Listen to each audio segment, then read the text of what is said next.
할렐루야. 날씨가 조금 어둑해가지고 그렇습니다만 여러분에게 하나님의 평강과 은혜가 충만하기를 예수의 이름으로 축원합니다. 여러분이나 나나 예수님을 구주로 믿습니다. 믿으면 할렐루야. 그래서 우리가 예수 믿고 그 예수를 믿음으로 말미암아 구원을 받았기에 생명을 얻은 기쁨을 가지고 있고 또 내세에 대한 영원한 소망을 가지고 감사하며 기뻐하며 우리들은 신앙생활을 잘 하고 있어요. 그런데 그럼에도 불구하고 우리 예수 믿는 사람들은 예수 믿는 사람이기 때문에 갖게 되는 남모르는 고민을 끌어안고 있어요. 물론 우리들도 세상에서 발을 붙이고 살고 있기 때문에 세상 사람들과 같이 나누는 정치, 경제, 사회적인 이런 여러 가지 문제, 고민을 우리가 갖추고 있어요. 같이. 우리는 뭐 딴 사람은 아니잖아. 선상에서 온 사람도 아니고. 하나, 그런 공통적인 고민이 있는가 하면은 우리는 예수 믿는 사람이기 때문에 우리만이 가져야 되는 영적인 또 다른 고민이 하나가 있다 이거예요. 그 고민이 뭐냐?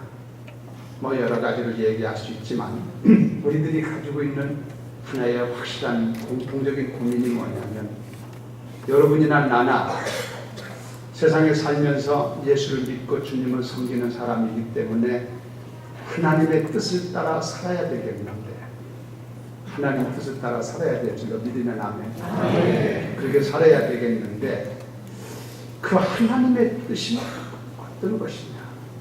그 하나님의 뜻이 어디에 있는 것이냐? 여기에 대한 우리의 고민이 있다 이거지요. 예를 들어서 보편적인 것, 일반적인 것들은 하나님의 뜻을 우리가 쉽게 분간할 수 있어요.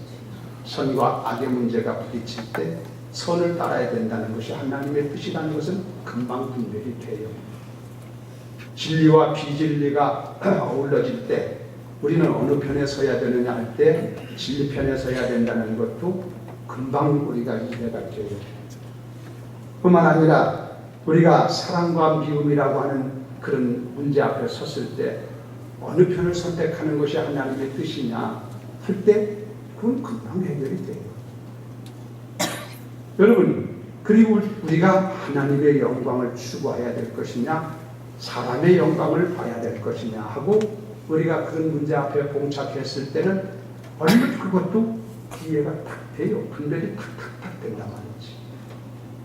근데 구체적으로 우리의 삶의 현장에서 우리가 어떤 모종의 결정을 내려야 될 때에 이것을 가야 되느냐 안 가야 되느냐 버려야 되느냐 취해야 되느냐 좀 쉽게 얘기하면 선을 봐가지고 총각과 처녀가 딱 일본 말로 미아이한다고 해요. 맞선 보는데 이게 하나님의 이 사람이 하나님의 뜻이냐 아니냐 그게 쉽게 분별이 안 된단 말이지. 하나님께서 그 즉시 딱 야 이건 하나님 뜻이니까 그런 줄 알아라 알려주시면은 결정하는데 쉬운데 그게 여러분 그렇게 쉽습니까? 자, 이런 선택의 문제 앞에 섰을 때 어떤 경우에는 하나님의 뜻이 도대체 어떤 것일까? 여기에 대한 갈등과 고민을 우리 스스로 느낄 때가 있다 말입니다. 모르겠어요. 여러분들은 다 수준이 높아서 그런지 몰라도 저는 그렇게 느껴져요. 그리고 또 한 가지 우리 예수 믿는 사람들이 갖는 고민이 뭐냐면은 그 하나님 아버지께서 우리에게 당신의 뜻을 알려주셨는데 그 뜻을 내가 어떻게 순종할 것이냐 하는 데 대한 고민이 있어요. 하나님이 우리에게 당신의 뜻을 알려줬는데 그것이 내 마음에 딱 들고 내가 평소에 바라던 것이고 내가 평소에 기대하던 거라고 딱 맞아떨어지면 할렐루야 하고 얼른 좋다고 생각하고 그렇게 따라갈 수가 있겠지요. 하나 만사 그렇게 되는 것은 아니고 어떤 때는 나는 이렇게 원했는데 하나님은 그렇게 말씀하지 않고 그렇게 뜻을 알려주지 않고 다른 방향으로 얘기합니다. 자, 이렇게 되면 내가 생각하는 것과 하나님의 뜻과 충돌이 온단 말입니다. 자, 여기서 고민이 와요. 하나님의 뜻을 따르게 되면 내 모든 생각과 내 추구하는 것은 버려야 돼요. 그러지 않고는 순종이 안 되니까. 또 내 뜻대로 가려고 하니까 마음이 부담이 돼. 하나님의 뜻을 버리고 가는 것에 대한 마음의 부담이 왜 없겠습니까? 그렇죠? 그래서 이런 문제 때문에 우리들은 갈등을 느끼고 고민을 느낄 때가 많다. 이것이 예수 믿는 사람들이 가지고 있는 현실적인 삶의 고민이래요. 믿으면 아멘. 같이 공감하실 줄 압니다. 근데 이 같은 예가요, 성경을 이렇게 보면은 옛날에 이스라엘 백성들이 살아온 것을 보면 그 비슷한 양상을 볼 수 있어요. 하나님께서 이스라엘 백성들을 인도하시고 지도하실 때에 하나님은 하나님의 뜻을 그들에게 알려주시는데 선지자를 통해서 알려주셨어요. 프로페트라고 그러죠. 선지자. 그 선지자를 통해서 알려주시는데 하나님의 뜻이 무엇인지를 그때는 이 성경이 없을 때니까 하나님께서 선지자를 통해서 알려주셨어요. 자, 그런데 선지자를 통해서 말씀을 알려주실 때는 하나님의 뜻이 이런 것이다. 민족적으로 그걸 분별이 되는데 어떤 때는 하나님께서 선지자를 20년, 30년 동안 보내지 않을 때가 있고 뿐만 아니라 어떤 때는 200년, 300년 동안 하나님이 입을 딱 다물으신 것처럼 선지자를 보내지 않을 때가 있었단 말이지. 자, 이렇게 되면 하나님의 뜻이 어디 계신지 아무도 알 사람이 없는 것이잖아. 선지자를 보내지 않으시니 말씀하지 않으시니 알 수가 없잖아요. 고민이 많은 거죠. 그런데요, 이렇게 보면은 그렇게 선지자를 보내지 아니하시고 하나님의 뜻을 보여주지 아니하실 때가 이스라엘 민족에게는 가장 위기를 맞는 때였어요. 그러니까 우리들은 하나님의 뜻을 잘 분간하는 삶을 살아가야 될 줄로 믿습니다. 그리고 이스라엘 백성들에게 또 한 가지는 뭐냐면 하나님께서는 하나님의 뜻을 알려주기 위해서 선지자를 보내주셨는데도 불구하고 이 이스라엘 백성들이 하나님의 뜻을 믿으려고도 하지 아니하고 들으려고도 하지 않고 순종하려고도 하지 않는단 말이죠. 그래서 선지자가 외치면 듣기 싫다고 선지자를 두들겨 치고 옥에다가 가두고 어떤 데는 선지자를 죽이고 듣기 싫다. 거역하는 거지. 순종하기 싫다는 거지. 자기 뜻대로 살고 싶다. 이런 일들이 성경에 보면 이런 것을 볼 수가 있습니다. 그들이 나름대로의 갈등이 있었던 것을, 민족적인 갈등이 있었던 것을 우리가 이렇게 볼 수가 있다. 어떻건 우리들은 하나님의 뜻을 잘 알아서 하나님의 뜻을 순종하며 사는 백성이 되어야 될 줄로 믿으면 아멘. 할렐루야. 오늘 그러면 하나님의 뜻을 어떻게 내가 잘 알고 순종하며 살 수 있을까? 거기에 대해서 제가 말씀을 좀 이렇게 드릴 테니까 잘 들으시고 이제 이후로 더 하나님의 뜻을 잘 헤아리시고 하나님을 기쁘게 하는 순종의 사람들 되어지기를 주의 이름으로 축원합니다. 자, 오늘 성경에 보면은 무슨 단어가 나오냐면 환상이라는 단어가 나와. 환상. 환상이라는 말이 영어로 비전이에요. 텔레비전 그러죠? 텔레비전 하는 것은 텔레라는 것은 멀다는 뜻이에요. 멀리서부터 그림이 온다는 거지. 텔레비전 그런 얘기를 쓰거든요. 이 비전이라는 말인데 환상. 그런데 이 환상이라고 하는 것이 나오는데 잘 들으셔야 돼요. 환상이라는 것이 두 가지의 차이점 있는 개념이 다른 것이 있어요. 하나는 일반적인 정신적인 환상, 이것을 환영이라고 해요. 환영. 영상이 보여지는 그런 환영. 웰컴, 환영한다 그런 뜻이 아니고 알아들으시지요. 이것은 정신적인 환영, 환상이 있어요. 이런 경우는 지나간 과거에 많은 피해를 입든지 피해의식의 정신이 아주 충격을 받은 사람의 경우에 어떤 경우에는 뭔가 나를 쫓아오는 것 같은 환영을 느끼고 뭔가 내 앞에 보이는 것 같은 환영을 느낄 수 있는 그럴 때가 종종 있다는 거예요. 정신적으로. 이것은 정신적인 환영, 환상이라는 것이고 지금 우리가 얘기한다는 것은 그런 게 아니고 지금 우리가 얘기하는 것은 하나님께서 우리에게 보여주시는 것인데 하나님이 신 되신 하나님이 우리 인간들에게 당신의 뜻을 계시하시려고 우리 눈앞에 딱 보여주시는 그런 환상이 있는 줄로 믿으면 아멘. 그 환상입니다. 여러분 가운데 환상을 보신 분이 계신지는 모르지만 어떻게 보면 성경에 보면 환상이라는 말이 나오는데 이 환상은 인간 주도적인 것이 아니고 하나님 주도적이에요.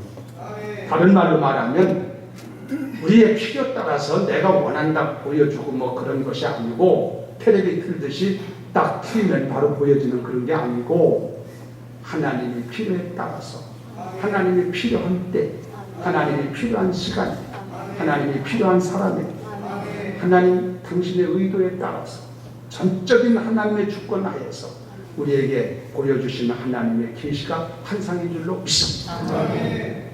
그런데 우리는 하나님 살아계심을 믿잖아요. 저도 믿습니다. 지금 우리 하나님 앞에 예배 올리는 거 아닙니까?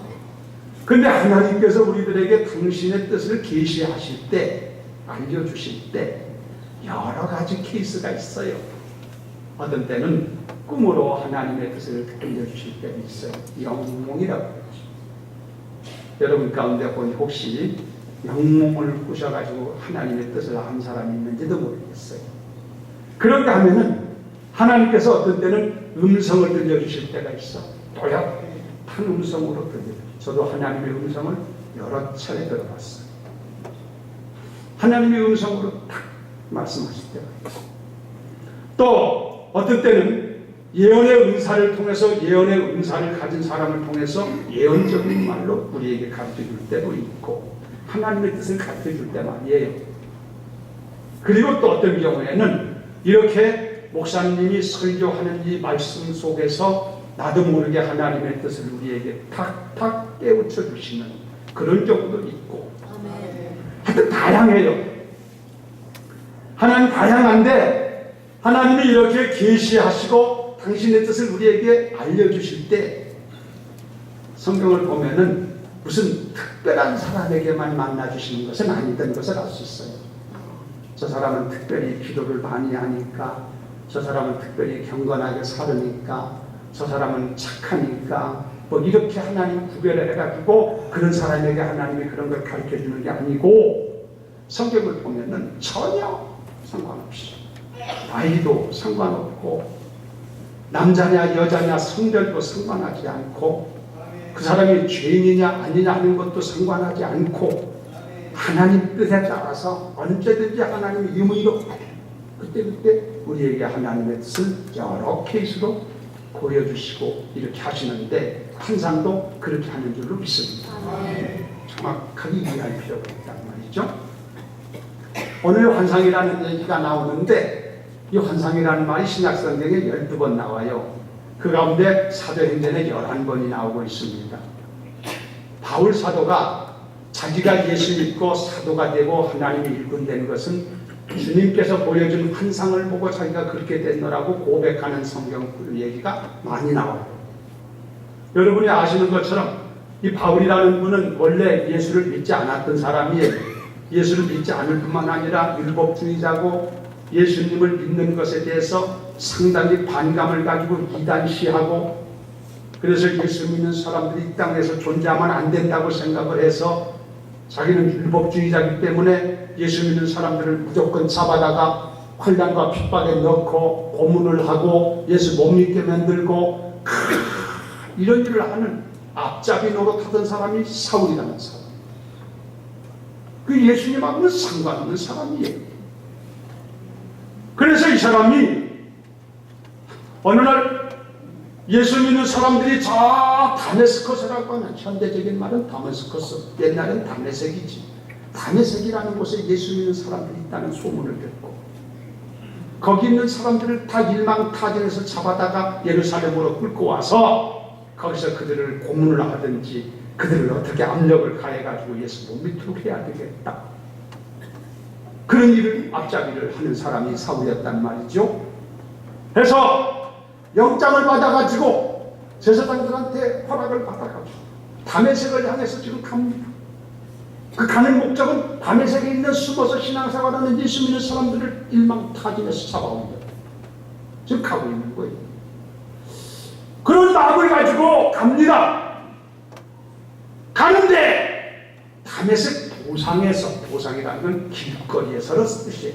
길도자 도상, 길 위에서 가고 있는데 다메섹 도상에서, 그것도 낮에 정오 12시경에, 정오라니까 밝은 태양이 비치는 정오인데 갑자기 위로부터 강한 빛이 떨어지면서 사울아, 사울아, 사울은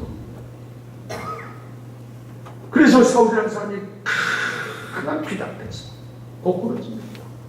그러면서 엎드려서 주여 이시나이까. 그랬더니 들려오는 음성이 나는 내가 핍박하는 예수다. 할렐루야. 그래서 거기서 예수를 만나게 돼. 부활하신 예수. 자기는 지금까지 예수라는 분은 죄인들에게 이건 이단의 괴수 같은 것을 생각하고 예수 믿는 사람들이 다 이게 문제가 있는 걸로 생각을 했는데, 그 예수님이 나타나셨어. 왜 나를 핍박하냐? 나는 구원자다. 그건 이렇게 해가지고 거꾸로 거꾸러져가지고 이 얘기를 다 하려면 오늘 서주 시간 다 먹어야 돼요. 다 대충은 아시지만, 그래서 거기서 예수님한테 딱 잡혀가지고, 그래서 거기서 너는 이방의 사도로 삼았노라고 하셔서 사명받고, 바울이 거기서 일생일대의 전환점을 잃게 돼요. 180도 뒤집어져요. 그런 예수 만나야 변화가 되는 줄로 믿습니다. 제대로만 만나면 뒤집어지게 되어 있어요. 우리들도 만났으니까 뒤집어져서 여기 온 거예요. 할렐루야. 옆에 사람한테 잘 오셨습니다. 한번 인사하세요.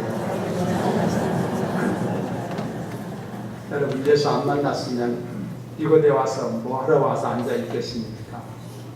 우리가 예수 만나서 기쁨과 즐거움으로 오늘 또 하나님 앞에 예배드리니 감사해요. 할렐루야. 여기서 우리가 한 가지 알 수 있는 것은요, 변화라고 하는 것은요 언제든지 나부터 돼야 돼요. 바울이 변화해서 그 한 사람 변화되어서 그 사람 때문에 세계가 변화되어 가고 오늘 이 복음이 우리까지 온 것이고 세계가 뒤집어진다. 그러니까 변화는 다른 사람한테, 세상 환경, 세상 사람한테 다 변화라고 맨날 떠들어도 안 되고, 나 한 사람이 변화되면 내 가정이 변화되고, 내 한 사람 변화되면 내 교회가 변화되고, 나 한 사람 변화되면 내 나라가 변화되는 역사가 나타날 줄로 믿습니다. 이걸 변화의 파급 효과라고 얘기해요. 그런 의미에서 오늘 여기 나오신 여러분들, 예수 믿고 지금까지도 많이 변했는데 다시 한번 여러분이 주님 안에서 더 새롭게, 더 아름답게 그리스도를 닮아지는 사람으로 변화되는 역사가 있기를 예수의 이름으로 축원합니다. 주 예수 내 맘에 들어와 계시는 변하여 새 사람 되고, 내가 늘 바라던 참빛을 찾음도 주 예수 내 맘에 오신 주 예수 내 맘에 오신 주 예수 내 맘에 오신 물밀듯 내 맘에 기쁨이 넘치는 주 예수 내 맘에 오신. 할렐루야. 예수 만나면 마음이 기쁘고 행복하고 살맛 생기고 여러분의 삶이 행복할 줄로 믿으면 아멘. 그럼 무사히 감사하며 사는 사람 될 줄로 믿습니다. 자, 얘기를 좀 바꿔가지고 이래가지고 이 사울이라는 사람이 예수 만나서 180도 인생의 전환점을 가지고 예수를 안 믿던 사람이 예수에 딱 잡혀 예수 믿고 예수를 핍박하는 사람이 예수님의 종이 되어서 이 복음을 들고 이방의 복음을 전하는 사도가 된단 말이에요. 이 얼마나 180도 전환입니까? 자, 이 사람이 이제 하나님의 사명을 받아가지고 핍박하던 사람이 변해서 복음이 되었으니까 복음을 전해야 될 거 아니겠습니까? 그런데 이 바울은 이방의 사도로 하나님이 불렀어요. 이방의 사도라는 것은 그 당시 유대 사람들에게 복음을 전하라는 일이 아니라 유대 사람 말고 다른 젠타일 이방 사람들, 교회 사람들, 세계 모든 사람들을 포함하지요. 그런 사람들에게 복음을 전하라는 얘기란 말이죠. 그 사명을 받았어요. 그래서 바울이 이제 자기가 사명을 받았으니까 이 사명을 위해서 내가 나가서 복음을 세계 땅끝까지 복음을 전해야 되겠는데 세계 복음화를 꿈꾸면서 그런데 어디로 갈 것이냐? 스타트하는 발걸음이 동으로 갈 거냐, 서로 갈 거냐, 남으로 갈 거냐, 북으로 갈 거냐, 방향 설정이라는 건 굉장히 중요하잖아요. 그래서 바울은 생각할 때 오늘 성경 말씀에 나오는 얘기인데 아시아로 가야 되겠다. 지금 바울이 현재 있는 장소에서 봤을 때 아시아로 가서 복음을 전파해야 되겠다. 이렇게 하는 것은 동향이야, 동쪽으로 가야 되겠다는 뜻이야. 지도를 놓고 보면 동쪽이라는 것을 분명히 알 수 있어요. 그래서 자기는 동쪽으로 가서 이제 복음을 전하라는 사명 받았으니까 가서 복음을 전해야 되겠다고 그런 각오를 하고 준비하고 가려고 하는데 오늘 성경에 보면 오늘 6절에도 그런 말씀했습니다. 6절에 보면은 성령이 아시아에서 말씀을 전하지 못하게 하시거늘 또 7절에 보면 무시 앞에 이르러 기드냐로 가고자 애쓰되 예수의 영이 허락하게 아니하시는지라. 보세요. 이 말씀이 뭐냐면 자기는 복음을 전하라고 하셨으니 이 복음을 들고 나가서 아시아 쪽에 가서 다른 말로 말하면 동쪽으로 가서 복음을 전하려고 그러하는데 하나님의 영이신 성령께서 너 가지 말라는 거예요. 막으셨다는 거예요. 가지 말라는 거예요. 아니 복음을 전하는데 동쪽으로 가고 서쪽으로 가고 뭐 그걸 바꾸자 하시고 하나 어디 가든지 누구든지 하면 되는 것이지 이렇게 생각하는데 지금 바울은요 그의 발걸음이 하나님의 섭리와 정륜이 되었습니다. 그래서 자 이렇게 되면 어떻게 됩니까? 아니 자기는 가서 하려고 그러는데 하나님이 너 가지 말고 막으신다는 얘기죠. 여러분 때에 따라서요 하나님 앞에 마음을 정하고 내가 이렇게 해야 되겠다고 다 생각하고 가려고 다 마음도 준비하고 계획도 하고 시험하게 그렇게 하지만 하나님이 막을 때가 있어요. 그때 확신하지 마기를 주의 이름으로 축원합니다. 하나님 뜻이 계셔서 그러니까. 그래서 하나님이 막으시는데 굳이 가만들 뭐 하겠어요? 될 것이다 돼요? 안 되지. 하나님 뜻이 아니라는 얘기지. 그러니 바울은 어떻게 합니까? 여기 보면은 애썼다 그랬어요. 이게 뭐냐면 엎드려 기도하는 거지. 하나님 아버지께서 이렇게 내게 부탁하셔서 일을 맡기셔서 일을 하기를 원하는데 내가 저기 아시아 쪽으로 가려고 하는데 막으시는데 그럼 나보고 어떻게 하라는 얘기입니까? 나보고 어느 쪽으로 가라는 얘기입니까? 기도하는 거예요. 기도. 사랑하는 여러분 여기에 답이 있어요. 여러분들이 하나님의 뜻을 구하거들라 하나님의 뜻을 추구하며 하나님의 뜻을 찾기를 원하거들라 우리가 할 일이 뭐냐면은 뭐요? 기도해야 된다. 하나님은 하나님의 뜻이 뭔지 상관도 없고 그런 거 관심도 안 갖고 신경 안 쓰고 지멋대로 하는 사람에게는 하나님의 뜻을 가르쳐 주시질 않아. 네 멋대로 해봐. 이 필요 없어요.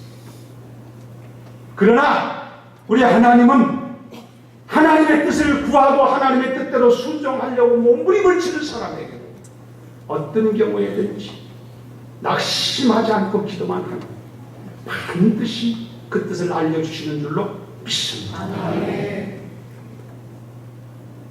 하시는 하나님이다 이거예요. 하나님을 여러분 이렇게 믿으셔야 돼요. 하나님 살아계신 줄로 믿습니다. 저는 참 이런 간증할 게 많아요. 전에도 몇 번 얘기했지만 제가요 개척할 때에 개척 처음 할 때 43년 전 얘기예요. 신학교를 졸업하고 하나님이 길을 인도해 주셔서 서울에 와서 개척을 하게 되는데 저는 서울에 살아본 일도 없는 사람이고 서울을 모르는 사람이에요. 쑥맥 같은 서울에 대해서는 아무것도 몰라. 군대 있을 때 집에 휴가를 가려면 신설동으로 가서 거기 시외버스 정류장이 있어서 거기서 버스 타고 시골로 고향으로 왔다 갔다 한 길은 있어도 서울에 살아본 일이 없는 사람이에요. 근데 서울로 딱 하나님 일을 해가지고 서울에 와서 교회로 개척하게 되는데 하나님이 한 사람 멤버를 붙여주셔가지고 생판 모르는 사람인데 하나님이 붙여주셨어요. 그분이 이문동에 사는 분이었단 말이에요. 이문동 모르는 사람 손들어요. 이따 이문동 가야 돼요. 그러니까 이문동 근처에서 교회를 세울 수 있는 홀을 얻으라고 가지고 교회를 세워야 될까. 그런데 그 당시 준비되고 있는 돈이 23만 원. 잊어버리면 안 돼. 천국문 앞에 가서 물어보거든 얘기해요. 23만 원인데 그게 지금 생각하면 2,300만 원 정도 되려는 거지. 조그마한 돈밖에 없었어요. 그래 이걸 가지고 복덕방을 날마다 탔다 보니 쥐도나 들듯이 는 복덕방을 이 복덕방 저 복덕방 복덕방은 잘 안 되네. 속에서 중개하고 겪었는데 복덕방은 금방 알죠. 가서 그 돈에 맞춰가지고 얻을 만한 건물이 있는가 보니까 어디가 없어요. 돈이 적으니까 또 설령 조그마한 공간이라도 있어가지고 얻을 만한가 하고 가서 주인하고 얘기를 해보면 교회를 한다고 그러니까 안 된다는 거예요. 며칠 동안을 오늘 또 이 복덕방 저 복덕방 복덕방 돌아다니려고 했더니 앞에 나와버리네. 할렐루야. 그런데 며칠 하니까 나는 물정을 모르잖아. 도시에 대한 서울에 대한 지리도 모르고 얼마나 낙심이 돼야지. 아니 하나님 일을 하려고 하는 이게 안 되잖아. 일단 어떤 건물이라는 홀이라는 것은 조그만한 거라도 있어야 거기를 근거로 해가지고 교회를 할 거 아니겠습니까? 그런데 지금 상태가 이거 되고 그게 제대로 맞는 데가 없는 거예요. 공간이. 그러니 이 젊은 사람이 얼마나 낙심이 되겠어요? 아는 사람이 있습니까? 의지할 분 있습니까? 그래서 낙심이 되고 낙심만 해가지고 그게 내가 할 게 뭐 있어? 기도밖에 없지. 하나님 주님의 일을 위해서 이렇게 보내셨는데 어느 곳이든지 한 상소를 마련해 주셔야 그곳에 십자가를 걸어놓고 교회를 할 거 아닙니까? 개척하는 거지. 절망되고 낭망되는 그런 때 있는데 그럴 때가 하나님 응답하시는 때인 줄도 믿습니다. 제 경험상으로 보면 그거예요. 근데 낙심하지 말아야 돼요. 그래서 하루 저녁은 잠을 잤는데 낙심한 마음 가지고 기도하고 잠을 잤는데 하나님께서 밤중에 잠자는데 내 마음에 음성으로 들려주세요. 뭐라고 그러냐면 야, 너 내일 외대 정문 앞으로 짱 가거라.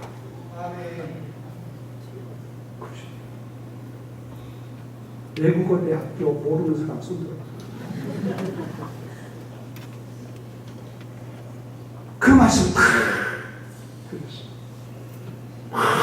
썩 깨가지고 하나님 기도하고 설레임을 마음을 가지고 다음날 날이 밝아지자 아침 식사를 간단하게 하고 주님께서 말씀하신 대로 외대 정문 앞에 있는 길로 앞을 향해서 쫙 가면 우리 여기 이경규 학부님 댁이 그쪽에 있었고 글로 쭉 가면은 거기 가면 39번 종점이 있고 거기 가면 유진영 권사님 여기 댁도 그쪽에 지금도 있고 우리 그쪽 목장들이 다 그쪽도 있잖아. 그분 그쪽 사는 분들은 많아요. 그 앞으로 희경역 있는 그 앞을 향해서 곧 지나면서 쫙 길이 뚫려 있거든요. 그걸 곧장 나가는 거예요. 그래서 하나님의 뜻이 어디 계신지 모르지만 어떤 순종하는 일밖에 없어서 그 길을 향해서 곧장 갔습니다. 가는데 가면서 보니까 이 집들이 그 당시는 단층 집인데 단층 집, 지붕이 화끈한 지붕들이 쫙 있어요. 그런데 가다가 39번 종점이 그 끝부분에 있는데 거의 가까이 갔는데 우리 유진영 권사님 댁에 맞은편 쪽이 되는 거예요. 거기에 집 하나, 길가에 집이 하나가 있는데 집 하나 위에 집을 하나, 이 집은 이 단층이니까 그 위에 딱 조그만하게 달아가지고 위에다가 2층을 만들어 놓는데 한 10평도 안 돼요. 거기다 딱 눈에 들어가요. 그거밖에 필요 없어. 담고 있지도 않고. 그러니 어떻게 저기 한번 찾아가보자. 그래서 그 집을 가서 노크를 하고 주인이 장씨예요. 그리고 그분이 복덕방도 조금 하는 사람이더라고요. 그래서 내가 여차저차해서 건물을 보고 내가 이걸 좀 얻으려고 왔는데 하면서 교회를 하려고 그러면서 얘기를 딱 앞뒤를 맞춰보니까 좋대. 할렐루야. 돈도 맞아. 그래가지고 거기를 얻어가지고 우리 교회를 개척을 했어요. 여러분이 계단에 올라오다 보면 이쪽에 맨 밑에 보면은 이렇게 조그마한 건물 개척한 교회 건물 사진이 나올 겁니다. 그 사진이 거기에요. 무슨 얘기를 드리려고 하냐면은 문제가 있을 때는 뭐하라? 낙심하지 말고 기도하라. 하나님이 기도하면 길을 열어주시는 줄로 믿습니다. 거기서 이렇게 조그만하게 한 가정을 중심으로 시작을 해서 오늘 여기까지 왔습니다. 하나님의 은혜인 줄로 믿습니다. 자, 바울 사도가 동쪽으로 가려고 그러는데 하나님이 막으셔서 하나님 앞에 간절한 마음으로 기도하는데 하나님 다 환상을 보여주시네. 무슨 환상이냐? 마케도니아 사람이 한 사람이 다 나타납니다. 우리를 와서 좀 도와달라는 그런 환상을 보여준 거예요. 그래서 그 환상을 보고 바울은 우리 하나님이 마케도니아 지역으로 가서 복음을 전하라고 하시는구나. 그래서 드로아에서 배를 타고 마케도니아를 향해서 갑니다. 그 마케도니아 건너가서 첫 성이 어디냐면 빌립보 성이요. 그 빌립보 성에 가서 딱 발을 딛고 복음을 전하기 시작하는 것이 바울의 역사인 줄로 믿습니다. 이번에 우리 4월달에 성지순례를 하셨었는데 가신 분들이 기억할 건데 그 빌립보 성에 바울이 발을 딱 들여놓은 그 지역에 기념교회를 하나 세워놨어요. 그 기념교회에서 사진도 찍고 했던 일이 있었습니다. 그런데 재미있는 것은 그 바울을 향해서 간 길이 동쪽이 아니라 서쪽이다. 하나님은 바울은 동쪽으로 가려고 그러는데 하나님은 서쪽으로 밀어내는 것이죠. 놀라운 사실은 이때부터 복음은 서쪽으로 돌기를 시작합니다. 그래서 서쪽으로 복음이 진행한 복음이 전파된 방향을 보면 이 복음이 마케도니아를 지나서 로마 구라파를 통해가지고 영국을 거쳐서 이게 지구본을 놓고 보면 서쪽 방향으로 돌아가고 있는 걸 볼 수 있어요. 그래서 거기서 미국으로 건너가고 우리나라의 아시아역 올 때도 미국에서 선교사들이 태평양을 건너서 복음이 들어오고 서쪽으로 진행하고 있는 것을 믿는데 이걸 복음의 서진 현상이라고 그래요. 놀라운 것은요, 영국의 유명한 역사학자인 토인비라고 하는 분이 말하기를 바울을 싣고 간 배는 인류의 문명을 싣고 갔다 그랬어요. 복음이 전파되는 곳마다 바울이 서쪽으로 지금 가기 시작하지 않습니까? 서쪽으로 복음이 돌고 시작하는데 놀라운 것은 복음이 전파되는 곳마다 문명이 발전하고 역사가 새로워지고 겔만 민족 같은 못된 민족이 예수 복음을 전함으로 새로운 민족이 되고 앵글로 삭슨 같은 영국과 서리토식의 해적단 같은 사람들이 복음이 들어가면서 세계를 뒤집는 나라가 된 줄로 믿습니다. 그래서 포인비 박사는 말하기를 바울을 싣고 간 배는, 다른 말해서 복음이 전파된 곳에는 발자취에는 인류의 문명도 함께 돌아갔다고. 하나님의 오묘하신 섭리가 거기 계신 줄로 믿습니다. 사랑하는 여러분, 제가 여러분에게 시간이 많지 않아서 말씀드리는데, 여러분 하나님 앞에 기도하면 확신하지 말고 기도하세요. 하나님의 뜻을 구하거든요. 기도하면 하나님이 반드시 알려주실 줄로 믿습니다. 하나님 살아계세요. 그런데 하나님은 때에 따라서 반대적으로 알려줄 때도 있다 이거지. 지금 내가 생각했던 것하고는 정반대적인 길로 역사하실 때가 있어. 지금 바울도 그랬죠. 그런데 그렇다고 해서 낙심하거나 실망하거나 마음 상하지 말고 거기에 또 다른 하나님의 경륜이 계시고 전하에 그리하시는 뜻이 계신 줄 믿고 순종하면 나중에 감증하는 일이 생길 줄로 믿습니다. 그러니까 하나님의 뜻만 따라가는 게 그게 내 판단, 내 생각 가지고 되는 게 아니에요. 한국의 역사의 기독교 역사를 보면은 언더우드 박사라고 의사였었어요. 의사. 언더우드 선교사죠. 언더우드 박사 기록이 나오는데 이분이 1884년도에 신학교를 졸업하고 자기가 의사이기 때문에 자기에게 들려진 소문에 의하면 인도라고 하는 나라가 질병이 많아가지고 어려움이 많다는 소문을 듣고 의사니까 내가 인도 나라를 가서 선교사가 되어 가서 그 사람들을 치료해주고 선교해야 되겠다 하고 인도에 가려고 1년 동안을 인도어를 공부를 했어요.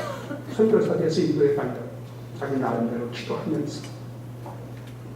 그런데 한 번에 준비를 다 하고 이제 인도말까지 다 공부를 마스터를 하고 인도에 가려고 하는데 어느 날 하나님께서 그에게 다 말씀하시죠. 네가 어찌하여 한국으로 가지 않느냐. 한국으로 가자. 자기는 한국이라는 말을 모르나. 그 말씀을 들려드리는 거지. 언더우드 박사님. 그래서 한국이라는 나라가 있나? 지도를 펴놓고 한참 찾았어. 그때만 해도 우리나라가 이름도 없는 나라였거든요. 한참 찢어가지고 한국을 찾았다는 거예요. 그만큼 소문 없는 나라가 우리나라에 있었어요. 근세사에 보면. 그 한국으로 가라는 얘기예요. 그래서 이 사람이 하나님의 음성을 듣고 자기의 뜻과 상관없이 하나님이 계시하시는 뜻을 받고 1885년도 4월 5일 발주일날 인천에 발을 디뎌놓음으로 말미암아서 한국 선교가 시작된 줄로 믿습니다. 이런 역사들이 있다는 것을 보게 되는 거예요. 자, 말씀을 정리하겠습니다. 오늘 제가 말씀드리려고 하는 것은 하나님의 뜻을 따라 사는 삶이라고 제목을 갖다가 주보에다가 딱 올려놨잖아요. 예, 여러분이 하나님의 뜻을 따라 살아가는 사람이 되어야 될 줄로 믿습니다. 신앙생활 바로 하는 사람이 누구냐? 지혜로운 성도가 누구냐? 은혜로운 성도가 어떤 사람이냐? 능력 있는 성도가 어떤 사람이냐? 용기와 승리 있는 성도가 어떤 사람이냐? 답은 하나님의 뜻을 따라 사는 사람이 지혜로운 사람이고 하나님의 뜻을 따라가는 사람이 바로 사는 사람이고 하나님의 뜻을 따라가는 사람이 능력 있고 하나님을 영화롭게 하는 사람이 되는 줄로 믿습니다. 그러면 그 하나님의 뜻을 어떻게 우리가 알 것인가? 때에 따라서 하나님이 말씀하시는 그 뜻이 나하고 내 뜻하고 상치될 때는 어떻게 할 것인가? 답은 기도해라.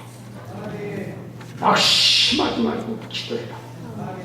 기도하면 하나님이 우리에게 인도하실 줄로 믿습니다. 여러분, 하나님과 함께 인생을 살기를 원하거든요. 기도함으로 주의 뜻을 분간해서 믿음으로 승리하며 사는 성도 되기를 주의 이름으로 축원합니다.